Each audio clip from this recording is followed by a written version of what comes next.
The prize had just been taken. A captured merchant brig sitting low in the water off the coast of Hispaniola, her crew locked in the forward hold, her cargo not yet counted. The pirate crew that boarded her numbered around 60 men, armed, unwashed, hungry, and weeks out of any port they could actually use. Every single one of them completely aware that whatever was below that hatch was about to become money. And that money was going to need dividing. 60 men, all of them with weapons, most of them carrying grievances that had been building for weeks in the heat, the close quarters, and the bad food.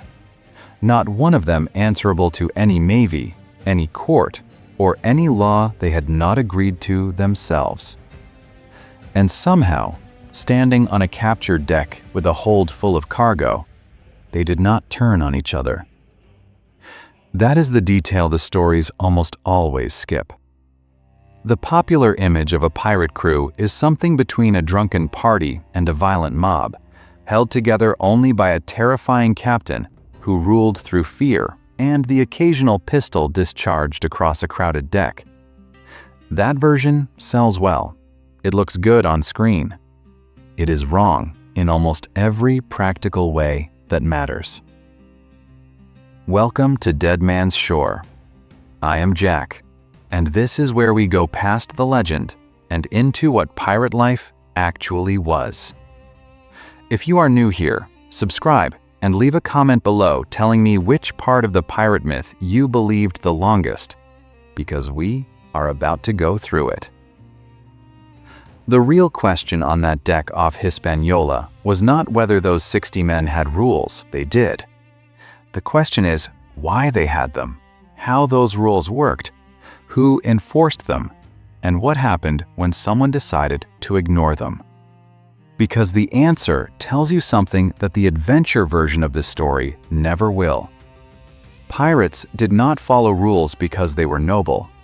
They followed rules because without them, the crew would destroy itself long before any Navy patrol ever appeared on the horizon. Now, here is the myth worth naming directly, because it shapes almost everything else people believe about pirates. The version most people carry goes like this. Pirates were free men. They rejected the brutal discipline of the Royal Navy and the merchant trade, sailed under no king, answered to no law, and ran their ships on something close to pure democratic freedom. Their captains were chosen by the crew and lived like everyone else. Same food, same risks, same share of the wealth. It was a floating republic of equals, built on shared adventure and sustained by men who had chosen liberty over security. That version is not entirely invented. Pirates did sometimes vote on their captains. They did sometimes produce written agreements about how prizes would be divided. The contrast with Royal Navy conditions was genuine and sharp. But the romantic version leaves out the parts that made the system work. It leaves out the punishments. It leaves out the power structure beneath the vote. It leaves out the fact that pirate democracy was not really about freedom in any comfortable sense. It was about survival, and those are very different things. Here is the practical problem. You have a wooden ship somewhere in the Atlantic or the Caribbean in the early 1700s. She might be 60 or 70 feet on the waterline, carrying 50 to 80 men, sometimes more after a successful capture. They sleep in shifts because there is not enough deck space for all of them at once. The food goes bad within weeks. The water in the barrels turns green and starts to smell after too long at sea. The heat below decks in the Caribbean summer causes genuine physical illness. The ship leaks constantly, and men take turns at the pumps just to keep her moving. And every single man on that deck is armed. Not symbolically armed, actually armed. A pirate sailor in 1712 might be carrying a cutlass, a brace of loaded pistols, a boarding axe, and a knife besides. There is no disarmed working class on a pirate ship. Everyone is a combatant. Everyone knows it. And everyone also knows that the wealth they are all chasing is finite, that the food is running low, that the captain makes decisions that could get men killed, and that grievances on a ship with no port nearby have nowhere to go except inward. This is the paradox that does not get enough attention. How do you operate a ship full of armed, hungry, mutually suspicious men for weeks at sea without it collapsing into internal violence or outright mutiny? The Royal Navy solved this with a rigid chain of command backed by the Articles of War, corporal punishment, and the full legal authority of the British Crown behind every captain. That system was brutal and well documented. But pirates could not use it, because the whole reason most pirate crews existed was that the men on them had already rejected exactly that kind of authority. Many had deserted naval ships or merchant vessels. Many had been beaten or cheated under that system. The last thing they were going to accept was rebuilding it for themselves. So pirates invented something different, and it had considerably more structure than almost anyone outside specialist maritime history actually knows about. It started with a document. Not every crew produced a written version, and the ones that survive are not identical, but the pattern is consistent across multiple independent sources. Before a voyage, or right after a new captain was chosen, a pirate crew would produce what the records call articles. Written agreements, drawn up in plain language, means to be understood by men who were not lawyers. They were read aloud to the crew. Every man was expected to sign or make his mark to show he understood and agreed. A man who refused was typically put ashore, because a man who had not agreed to the articles was a man who could not be held to them, and that made him a danger to everyone else. The articles covered a range of practical problems that goes well beyond what most people expect. How prize money would be divided, what additional shares would go to the captain, the officers, and skilled specialists, what compensation a man would receive if he was maimed in service to the crew, rules around gambling, lights below decks after hours, discharging firearms inside the ship, and deserting during a fight, punishments for stealing from the common prize before it had been officially divided, how disputes between crew members would be resolved. The surviving articles of Bartholomew Roberts, who captured somewhere around 400 ships before his death in 1722, contained a specific compensation schedule laying out what a man was owed for various injuries. A lost hand had one value, a lost leg had another.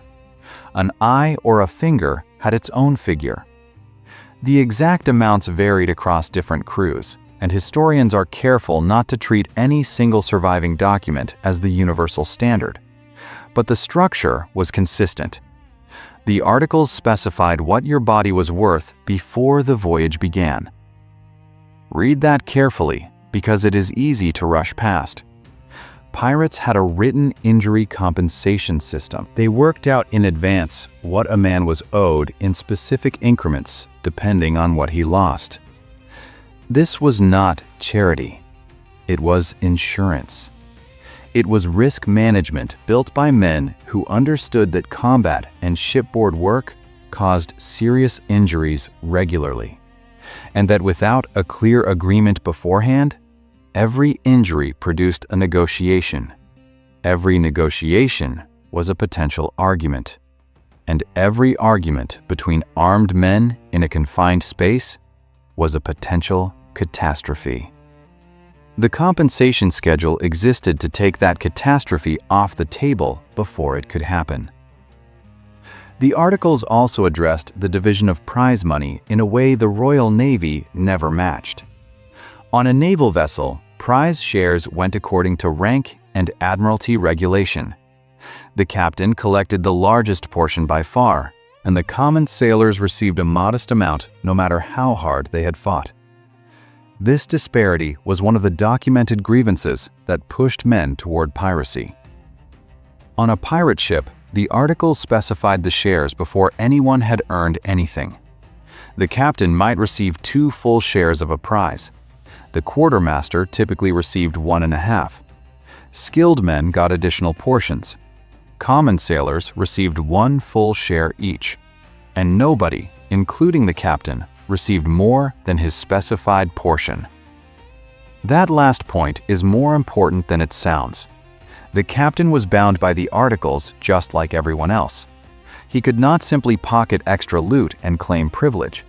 He could not take a larger share of the food or the prize money on the grounds that he had earned it. The articles protected the common crew member from the captain in a direct, written, mutually agreed way. And this is where the role of the quartermaster becomes essential to understand, because the quartermaster was the mechanism that made those protections real. On a Royal Navy ship, the quartermaster was a navigational officer. On a pirate ship, he was something structurally different.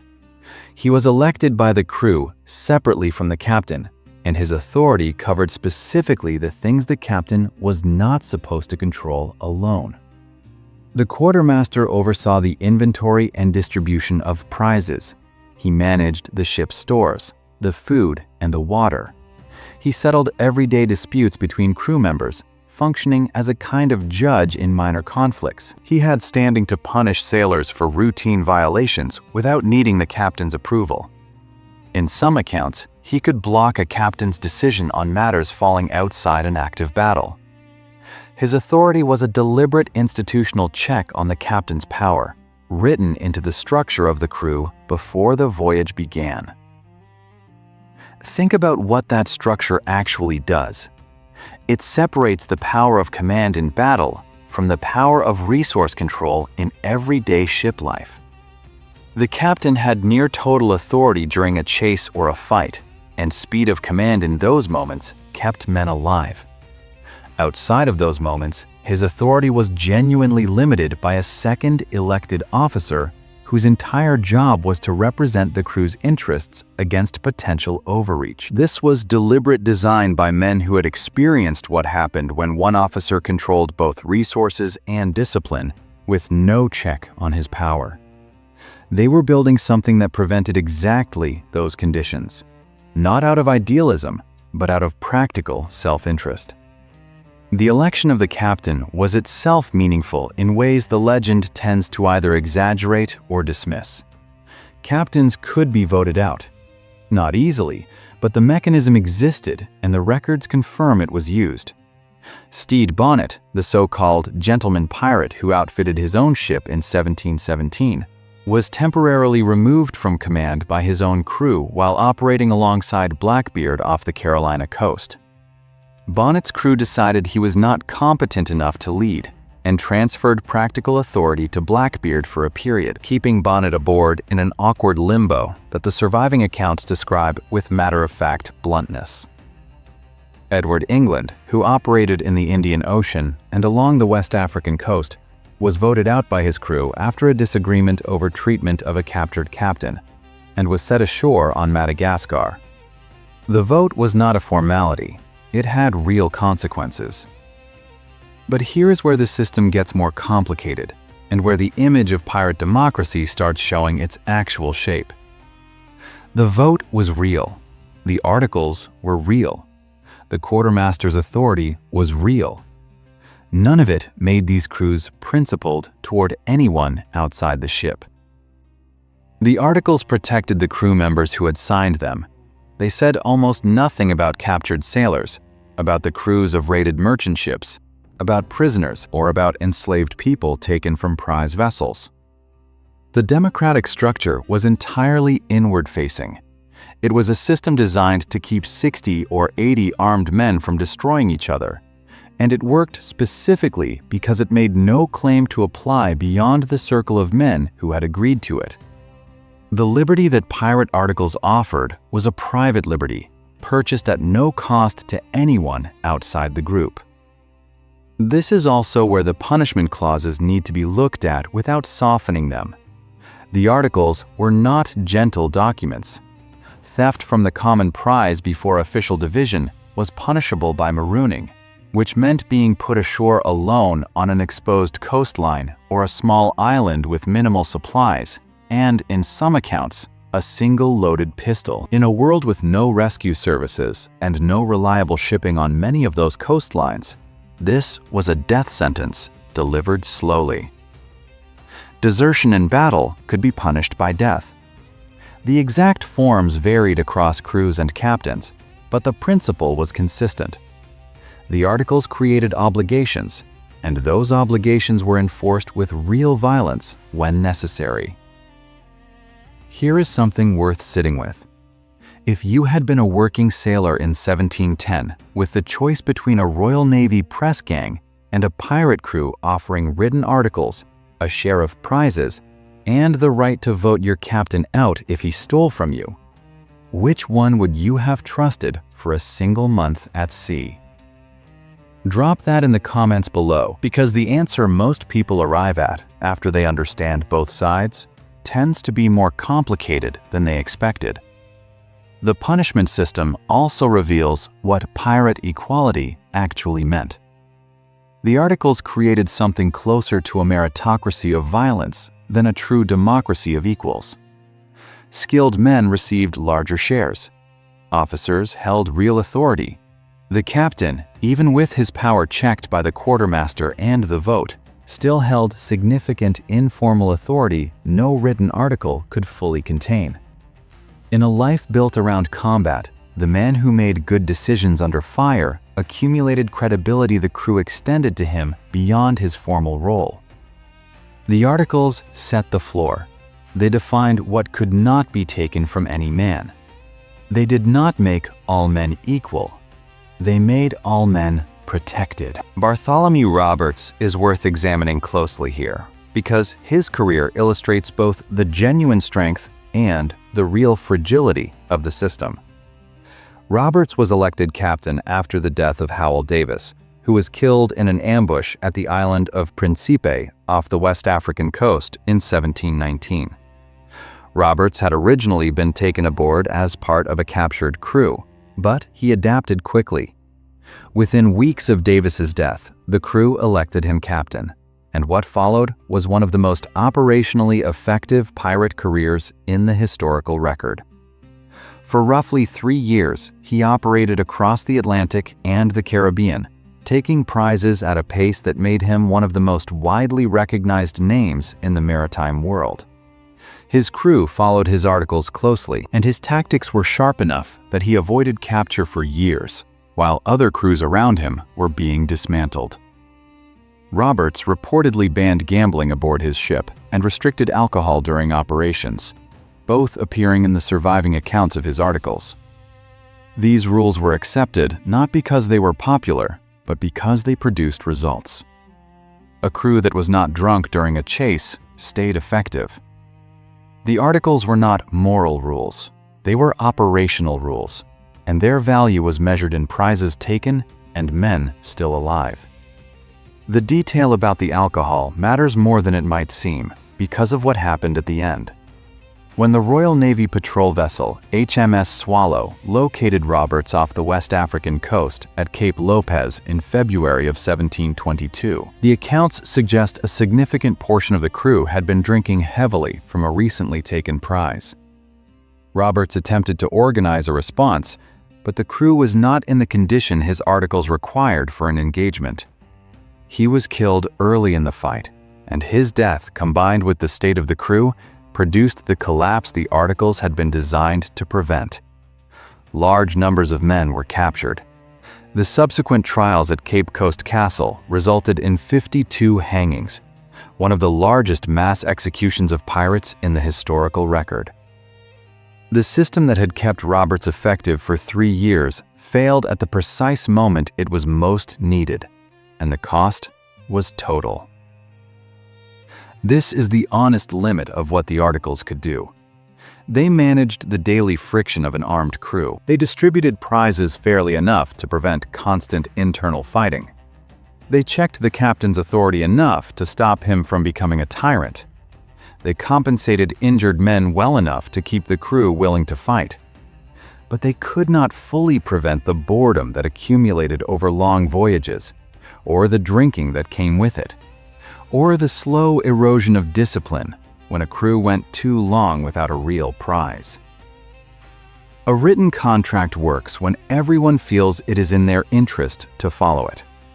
When that feeling erodes, the document becomes paper. The contrast with the Royal Navy runs in both directions more honestly than the legend allows.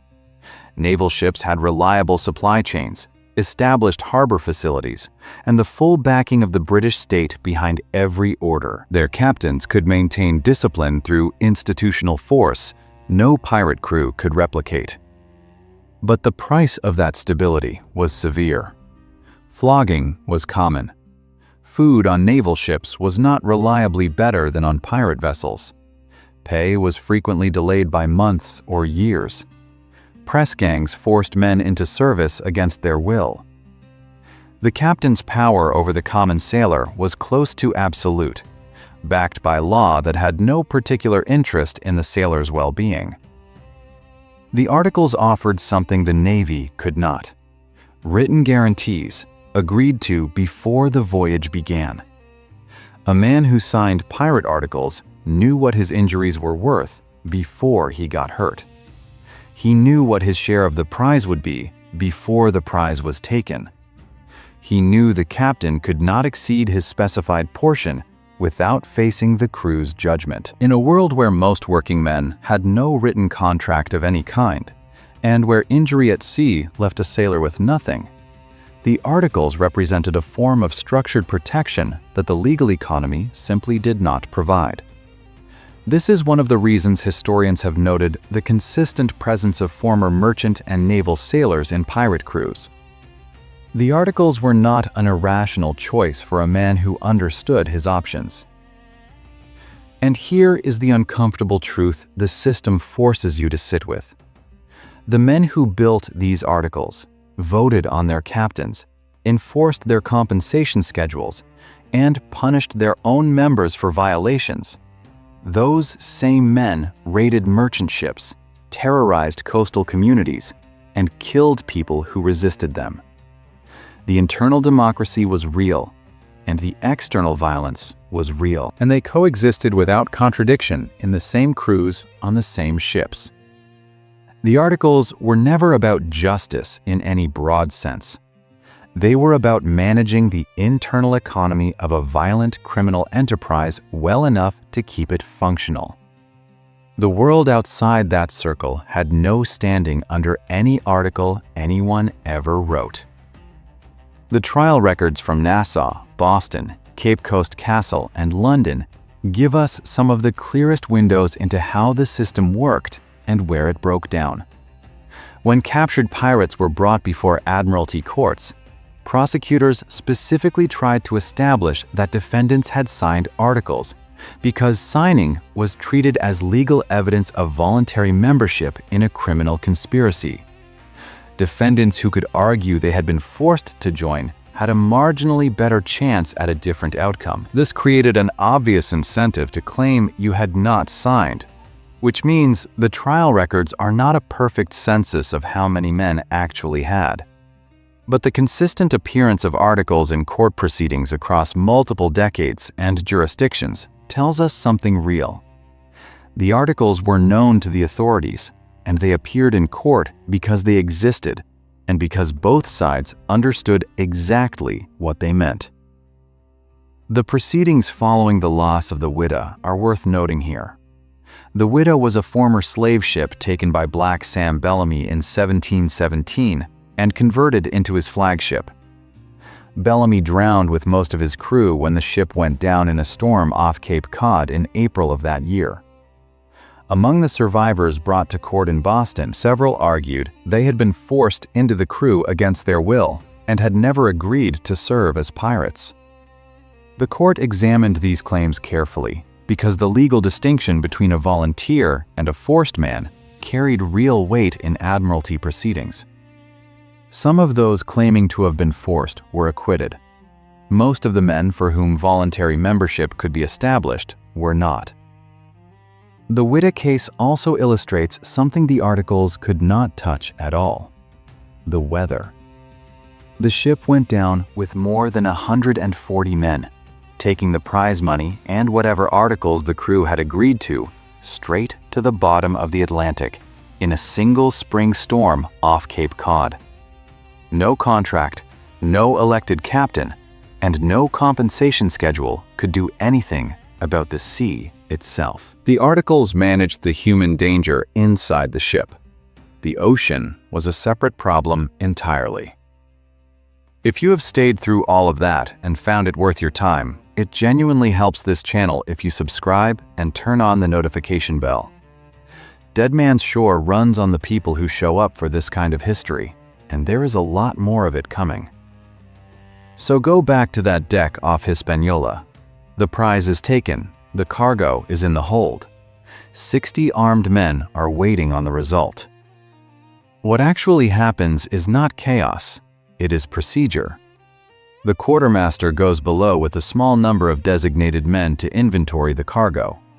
Nothing is removed before the count is complete. The captain does not go below alone. No individual sailor helps himself before the official division because the articles already established exactly what happens to men who do. Each man already knows what his share will be because the articles specified it before the voyage began. The process is slow, probably frustrating, and almost certainly nothing like a dramatized version would give you. And it works because it was designed to work by men who had thought carefully about what happened when it did not.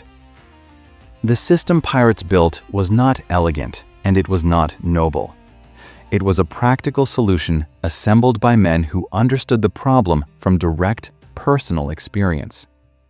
Many of them had been cheated before they became pirates. Many had served under captains who took more than their share. Many had been hurt at sea and left with nothing.